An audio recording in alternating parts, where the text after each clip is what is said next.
Haleluya. Salam semuanya. Semua diberkati Tuhan. Tuhan, Bapak Ibu yang di gereja maupun yang ada di rumah masing-masing. Baik, kita bersyukur hari ini boleh sama-sama beribadah kepada Tuhan. Nah, saudara-saudara, kita memasuki minggu kedua bulan Desember. Dan kita tahu ini bulan yang luar biasa. Dan malam ini kita akan membahas satu tema yang menurut saya sangat penting dan tetapi sering dilupakan oleh banyak orang Kristen. Seringkali kita lupa bahwa pada malam Natal ketika Tuhan Yesus lahir ke dunia, ada satu nyanyian surgawi yang begitu luar biasa, yang membuktikan bahwa surga bersorak-sorai, surga bersuka cita ketika Tuhan Yesus lahir ke dunia ini. Maka itu ayo kita juga punya alasan. Kenapa sih kok kita merayakan Natal, saudara? Ternyata surga pun juga bersorak-sorai pada waktu Yesus lahir ke dunia. Dan malam ini kita akan bahas sama-sama apa alasannya malaikat-malaikat di surga turun ke bumi dan bernyanyi bersorak-sorai bersama umat manusia. Malam ini kita akan sama-sama akan memahami kebenaran firman Tuhan.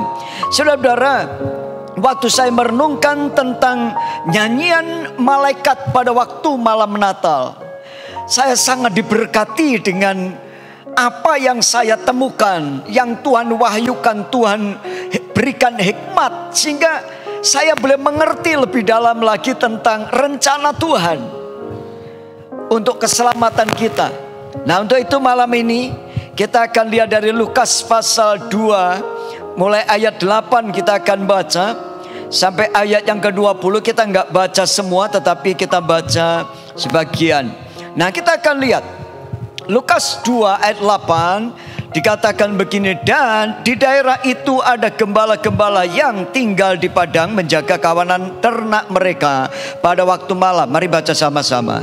Tetapi tiba-tiba berdirilah seorang malaikat Tuhan di dekat mereka, dan kemuliaan Tuhan bersinar meliputi mereka, dan mereka sangat ketakutan. Lalu kata malaikat itu kepada mereka, jangan takut, sebab sesungguhnya aku memberitakan kepadamu kesukaan besar untuk seluruh bangsa. Ayat 11. Hari ini telah lahir bagimu juru selamat, yaitu Kristus Tuhan di kota Daud. Dan inilah tandanya bagimu, kamu akan menjumpai seorang bayi dibungkus dengan lampin dan terbaring di dalam palungan. Ayat 13. Dan tiba-tiba tampaklah bersama-sama dengan malaikat itu sejumlah besar bala tentara surga yang memuji Allah, katanya, kemuliaan bagi Allah di tempat yang maha tinggi, dan damai sejahtera di bumi di antara manusia yang berkenan kepadanya. Nah, kita lihat ayat 15.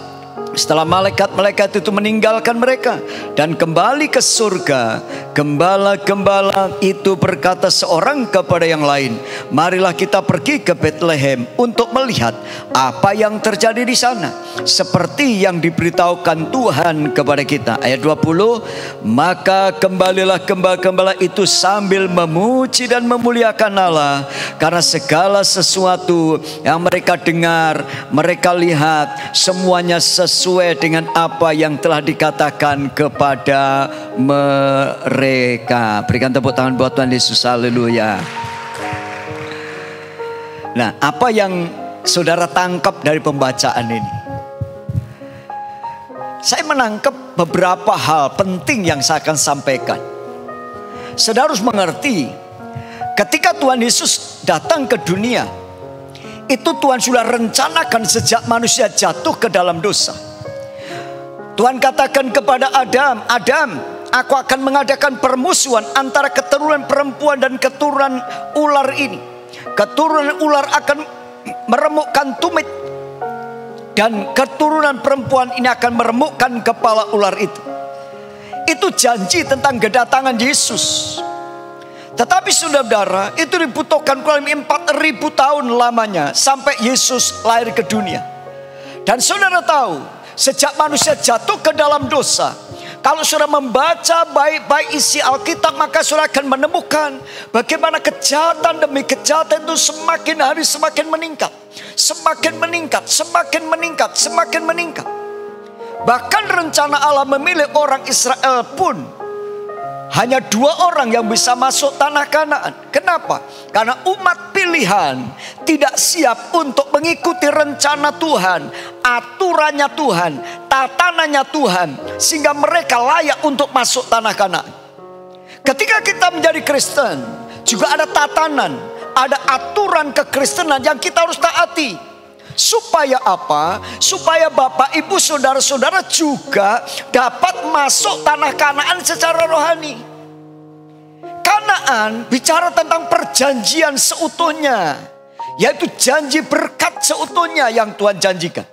Jika pada zaman Yosua, Tuhan katakan kepada Yosua bahwa tidak ada janji Tuhan yang tidak digenapi. Semuanya digenapi. Dan saya berdoa supaya Bapak, Ibu, saudara-saudara juga menerima janji Tuhan dengan sepenuhnya. Tetapi sayang sekali ada orang Kristen yang tidak mengerti atau tidak tahu bagaimana harus bertindak, harus berbuat, harus berjalan bersama Tuhan. Tetapi saya berdoa Bapak, Ibu yang ada di Zoom ini, yang ada di YouTube, dimanapun Bapak, Ibu berada, saudara-saudara berada, anak-anak muda juga yang ada di tempat ini. Saya sampaikan, Tuhan punya rencana luar biasa. Kita berdoa, saya berdoa semua akan mengikuti rencana Tuhan luar biasa. Nah, di akhir tahun 2021 ini, saya ajak Bapak Ibu merenungkan. Ada 4 hal tentang nyanyian malaikat ini. Alasannya apa sih kok malaikat bernyanyi? Saudara, yang pertama, ternyata waktu saya temukan ini, ada perayaan dan sukacita yang sangat besar di surga. Katakan amin, saudara. Ada sukacita yang sangat luar biasa di surga, sehingga berita kabar sukacita ini membuat surga harus memberikan kabar kepada manusia. Dan yang menerima kabar itu adalah para gembala yang waktu itu mereka sedang berjaga-jaga. Mereka tidak menyangka mendapat kabar berita tentang perayaan surga. Yang kedua, juru selamat dunia telah datang. Ketika Yesus lahir, waktu penyelamatan itu sudah tiba. 4.000 tahun Tuhan kirim nabi-nabi, kirim bangkitkan raja-raja, tapi semua mengecewakan Tuhan. Sehingga Tuhan harus ambil keputusan, anaknya sendiri yang tunggal harus turun. Peperangan rohani yang ketiga sudah dimulai.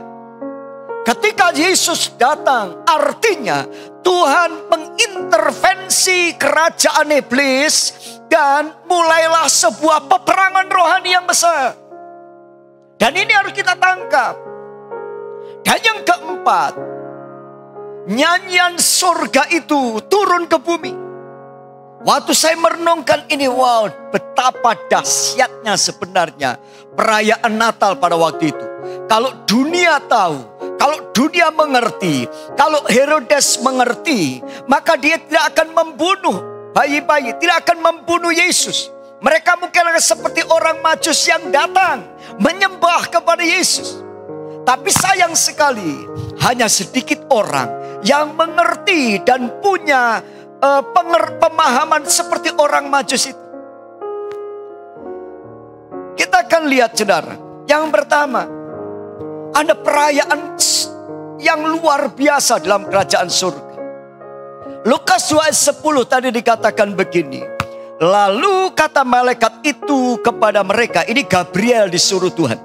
Gabriel itu pembawa kabar, pembawa berita. Ini sekretarisnya Tuhan gitu ya, yang nyampaikan pesan gitu. Jangan takut, sebab sesungguhnya aku beritakan kepadamu kesukaan besar untuk seluruh bangsa. Pertanyaannya, apa alasannya bersukacita? Alasan bersukacita adalah karena hari Natal pada waktu itu Tuhan menggenapi janjinya. Apa yang Tuhan telah nantikan, Allah Bapa nantikan kurang lebih 4.000 tahun. Tiba waktu tentunya malam hari itu lahir seorang juru selamat bagi dunia ini. Dan itu gak main-main.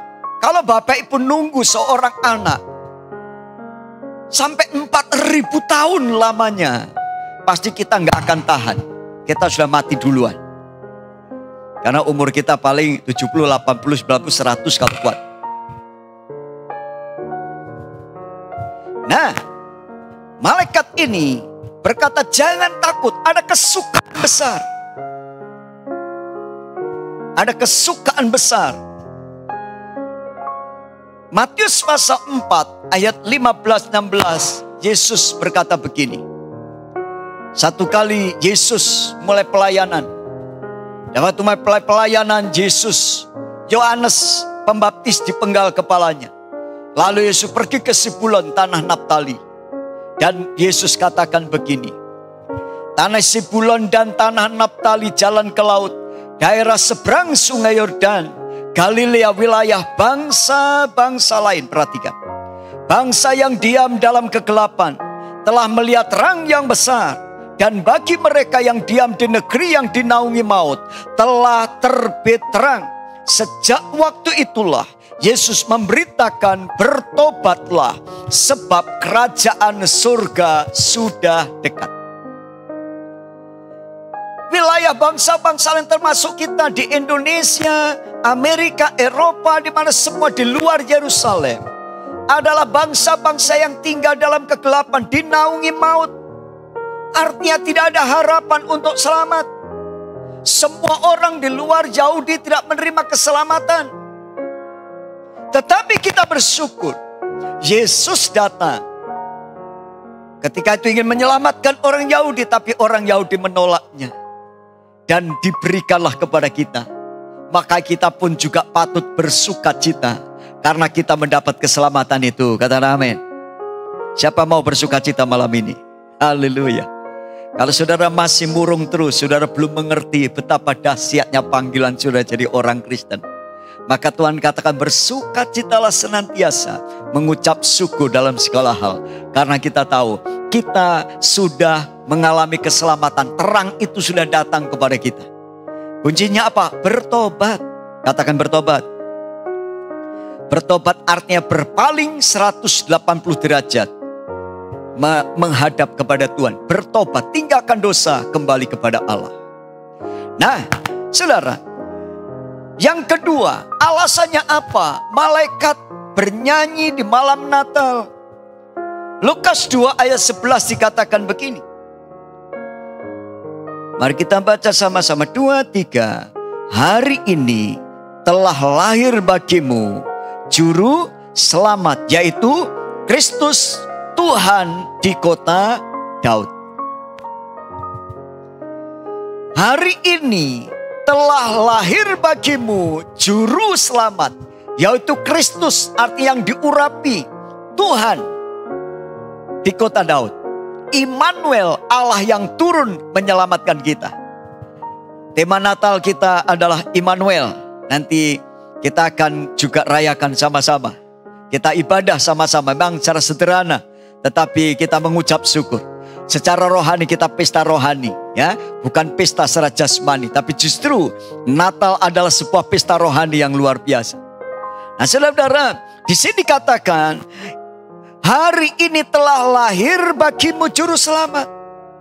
Coba kalau saudara berenang, waktu berenang saudara tiba-tiba mau tenggelam, sudah nggak bisa berenang, napas sudah mau habis, udah ngap-ngapan, tinggal hitungan detik lagi sudah tenggelam. Sudah napas hampir putus. Tiba-tiba ada seorang penolong. Perenang itu nyebur ke kolam atau ke laut atau ke tempat kita tenggelam. Dan kita diselamatkan. Wow, itu rasanya saudara, antara hidup dan mati kita diselamatkan. Dan ini juga begitu. Semua manusia telah jatuh ke dalam dosa dan kehilangan kemuliaan Allah. Dan kita tidak ada harapan. Tetapi Yesus datang 2000 tahun yang lalu memberikan harapan yang baru. Dia menyelamatkan kita. Dia yang diurapi datang untuk menyelamatkan saudara dan saya.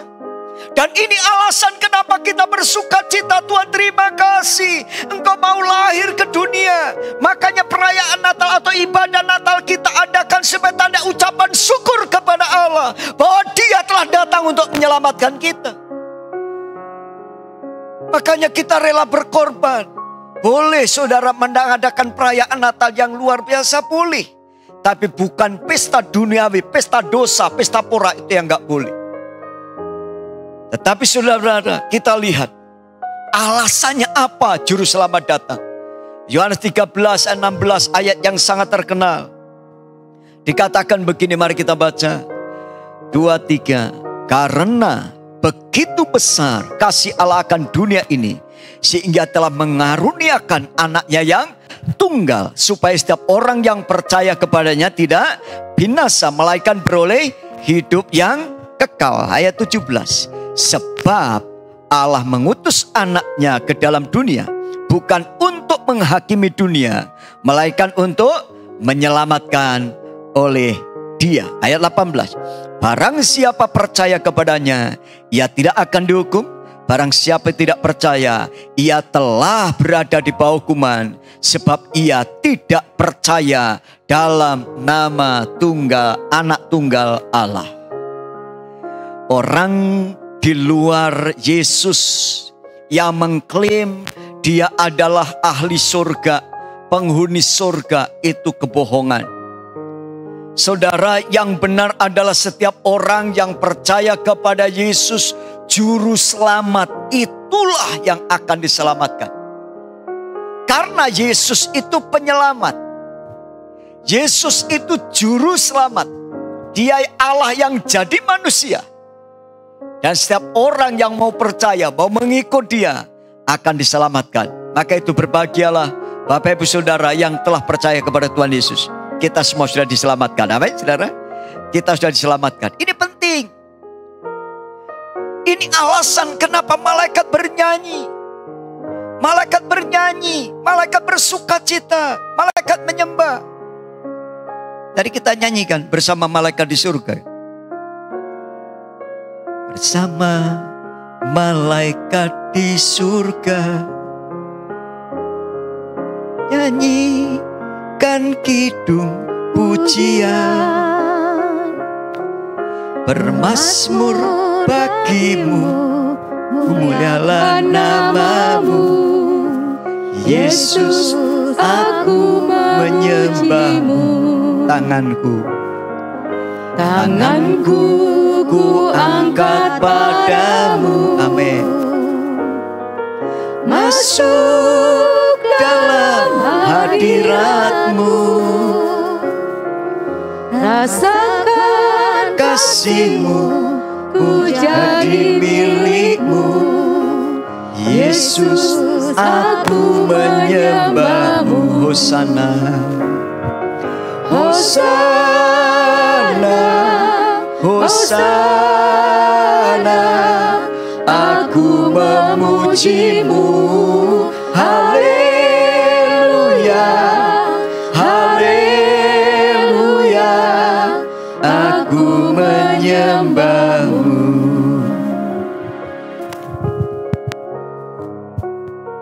Tuhan mau saudara menghargai pengorbanan Yesus.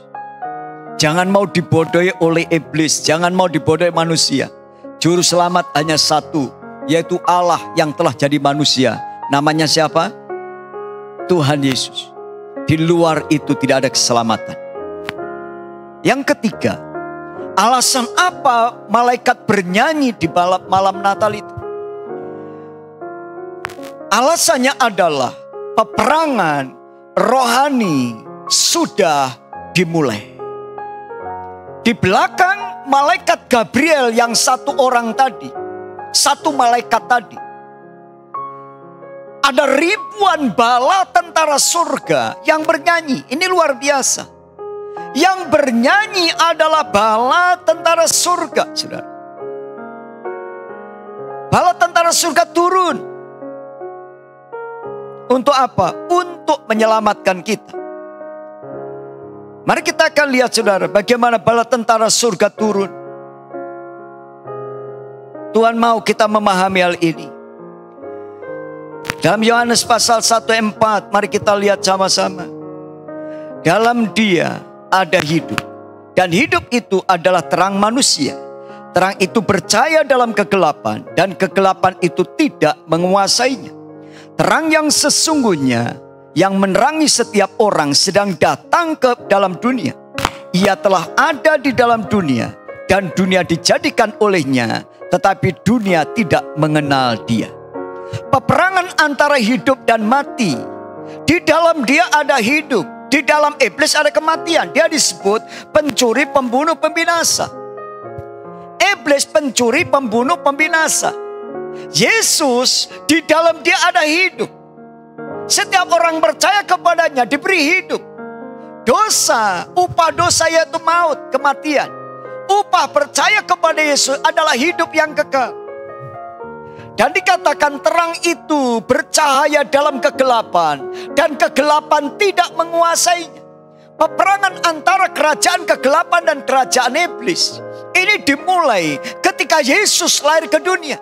Maka bala tentara surga turun untuk mendampingi Yesus, mendampingi kita dalam peperangan rohani. Maka Tuhan katakan jangan takut, yang menyertai kita lebih banyak.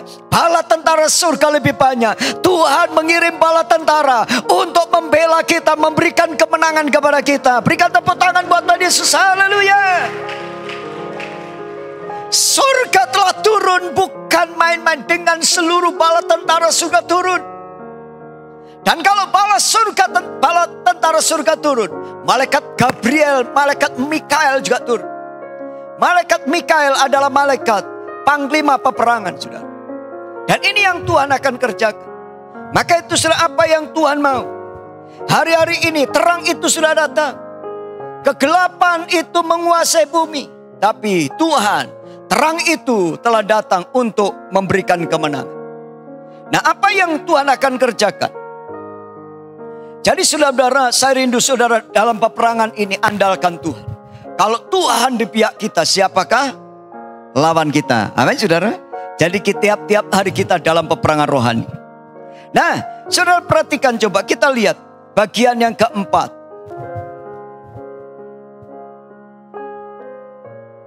Bagian yang keempat kita lihat. Alasan apa kenapa malaikat bernyanyi di malam Natal? Karena nyanyian surga telah turun ke bumi. Ini dahsyat. Ini yang orang gak ngerti. Coba pada malam itu apa yang dikatakan oleh malaikat. Lukas 2:14. Kemuliaan bagi Allah. Ini bala tentara surga itu nyanyi. Kemuliaan bagi Allah. Gitu kan. Di tempat yang maha tinggi. Saudara, itu nyanyian malaikat. Nyanyian dikatakan kemuliaan bagi Allah di tempat yang maha tinggi, dan damai sejahtera di bumi di antara manusia yang berkenan kepadanya. Saudara ngerti ayat ini? Kalau saudara orang-orang yang berkenan kepada Tuhan, maka sejak 2000 tahun yang lalu Tuhan telah memberikan damai sejahtera, keselamatan, kemenangan. Harusnya ada sukacita surgawi dalam hidup kita. Amin saudara.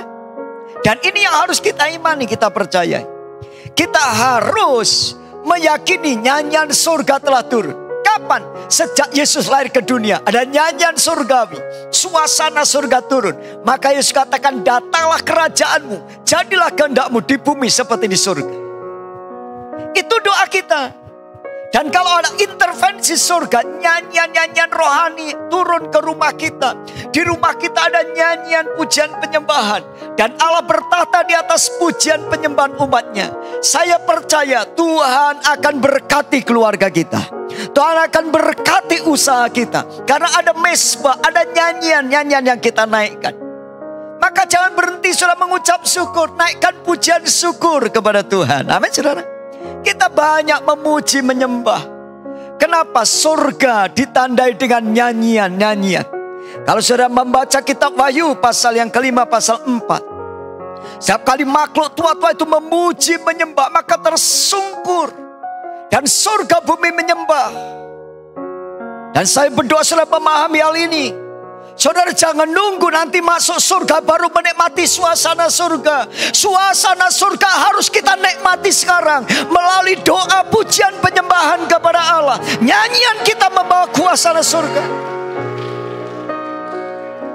Jangan berhenti menyanyi, menyembah, berdoa. Itu yang Tuhan mau. Bahkan Tuhan kata akhir zaman. Tuhan yang memulihkan restorasi pondok Daud. Yaitu doa, pujian, penyembahan siang dan malam.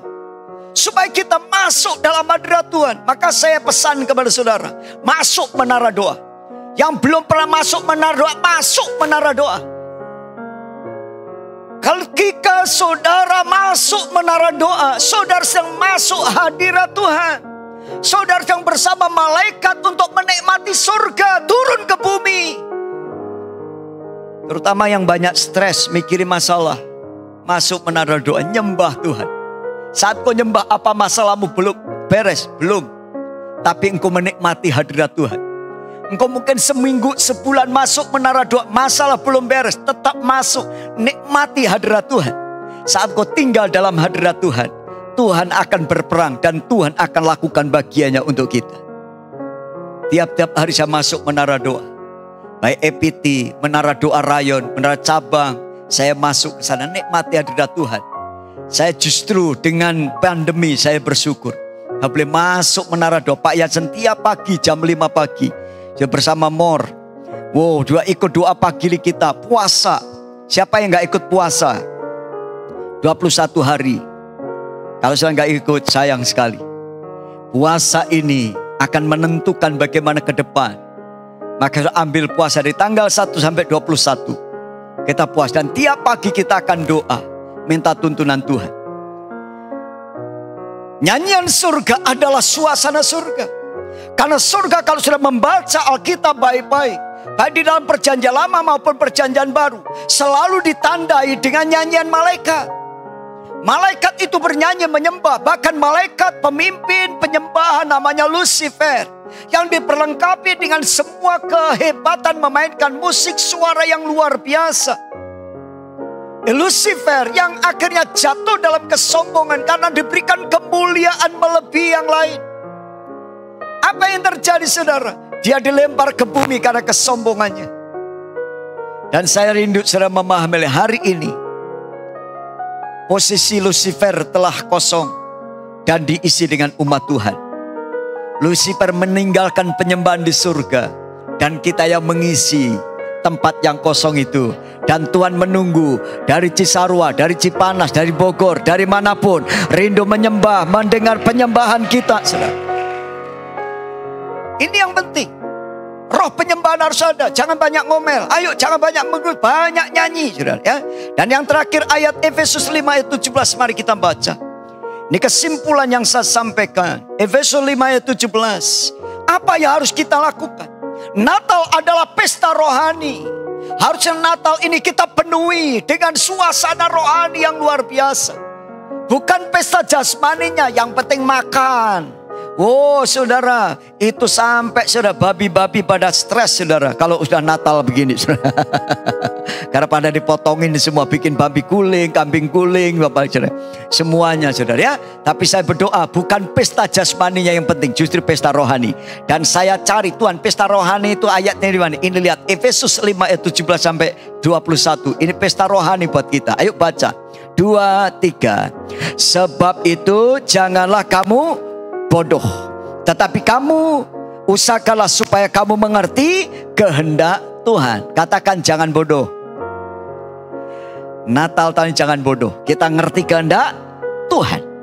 Lalu saudara, dan janganlah kamu mabuk anggur. Anggur kenikmatan dunia yang menimbulkan hawa nafsu saudara. Ya, segala sesuatu yang menimbulkan hawa nafsu, nafsu makan, nafsu mabuk, nafsu apapun lah ya yang bertentangan dengan Roh Kudus. Tetapi hendaklah kamu apa? Penuh Roh Kudus. Kita mabuk Roh Kudus hari-hari ini.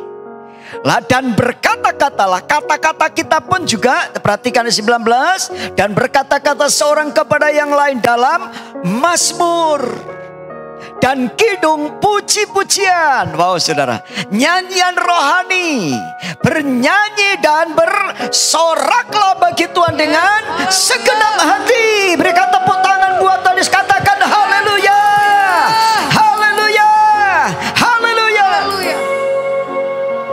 Sorak-sorai akan menggetarkan kerajaan iblis. Tanda surga ada di dalam diri kita, karena rumah kita, hidup kita penuh dengan nyanyian-nyanyian. Tanda adanya neraka yaitu air mata, tangisan, keluh kesah, putus asa. Ucapkanlah syukur senantiasa dalam segala sesuatu dalam nama Tuhan kita Yesus Kristus kepada Allah Bapa kita, dan rendahkanlah dirimu seorang kepada yang lain di dalam takut akan Tuhan.